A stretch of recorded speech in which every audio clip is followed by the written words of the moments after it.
Ahmedabad airport પર ફરી એક વખત સોનું ઝડપાયું છે। કસ્ટમ વિભાગે મોટું ઓપરેશન પાર પાડ્યું છે। દુબઈની ફ્લાઇટના ટોયલેટમાંથી આ સોનું જપ્ત કરવામાં આવ્યું છે। ફ્લાઇટમાં 4.26 કરોડ રૂપિયાની કિંમતનું સોનું છુપાવવામાં આવ્યું હતું, જે જપ્ત કરાયું છે। મળતી માહિતી પ્રમાણે ઇન્ડિગોની ફ્લાઇટ 6E1478 માંથી આ સોનું ઝડપાયું છે। ફ્લાઇટના શૌચાલયમાં સ્પીકર બોક્સમાંથી 2 પાઉચ મળ્યા, જેમાં સોનું સંતાડવામાં આવ્યું હતું અને આ સોનું કસ્ટમ વિભાગની ટીમ દ્વારા જપ્ત કરવામાં આવ્યું છે। 24 કેરેટના વિદેશી મૂળના ગોલ્ડ બિસ્કિટ મળી આવ્યા છે। રૂપિયા 4.26 કરોડનું સોનું જપ્ત કરાયું છે। 2 કિલો 799 ગ્રામ જેટલું આ વિદેશી સોનું જપ્ત કરવામાં આવ્યું છે। દાણચોરીના મોટા રેકેટનો પર્દાફાશ થયો છે। તો ફ્લાઇટના શૌચાલયમાં આ સોનું છુપાવવામાં આવ્યું હતું। રૂપિયા 4 કરોડથી વધુની કિંમતનું સોનું કસ્ટમ વિભાગ દ્વારા જપ્ત કરવામાં આવ્યું છે।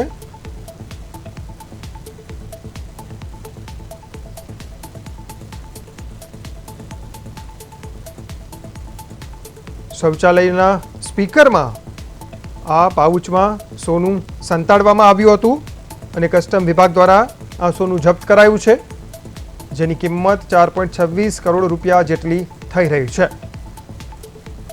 તો કસ્ટમ વિભાગ દ્વારા આ સોનું જપ્ત કરી આગળની કાર્યવાહી હાથ ધરવામાં આવી છે।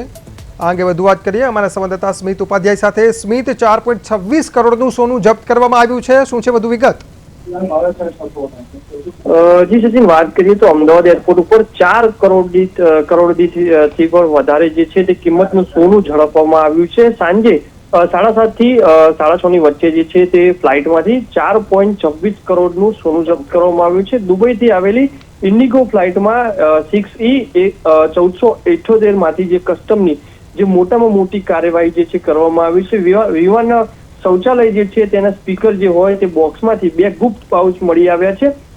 પાઉચમાંથી વાત કરીએ તો 24 કેરેટ વિદેશી મૂળના ગોલ્ડ બિસ્કિટ જે છે તેને કબજે કરવામાં આવ્યા છે। તે બિસ્કિટની કુલ કિંમતની વાત કરીએ તો 27.99.3 ગ્રામ જે છે તે સોનાનો જથ્થો મળી આવ્યો છે અને સોનાની બજાર કિંમત ની વાત કરીએ તો 4.26 કરોડથી પણ વધુનો જે છે તે અંદાજિત કિંમત લગાવવામાં આવી રહી છે।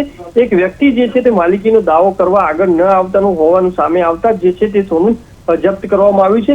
એઆઈયુ અને જે કસ્ટમ વિભાગ જે છે બંને લોકો પ્લેનની અંદર ગયા હતા। તે પ્લેનની અંદર જતા જ તેઓ લોકોને બાતમી મળી હતી કે ક્યાંક ને ક્યાંક 2 પેસેન્જર જે છે તે અંદર જે ટોયલેટ જે છે તેની અંદર જાય છે, બહાર આવે છે। પછી ત્યારબાદ જે તેનું ચેકિંગ કરવામાં આવ્યું હતું। ચેકિંગ કર્યા બાદ જે છે તે ટોયલેટ જે હોય જે ફ્લશ હોય છે તેની ઉપર જે 2 બોક્સ મૂકવામાં આવ્યા હતા ને તે બોક્સને ઝડપી પાડવામાં આવ્યા હતા। આ દાણચોરીના એંગલથી કસ્ટમ વિભાગે વધુ તપાસ હાથ ધરી છે। સચિન, જી સ્મિત, આભાર માહિતી બદલ। તો આ અંગે વધુ તપાસ હાથ ધરવામાં આવી છે। કોના દ્વારા સોનું લાવવામાં આવ્યું હતું, ક્યાં લઈ જવાઈ રહ્યું હતું તે દિશામાં તપાસ શરૂ કરાઈ છે।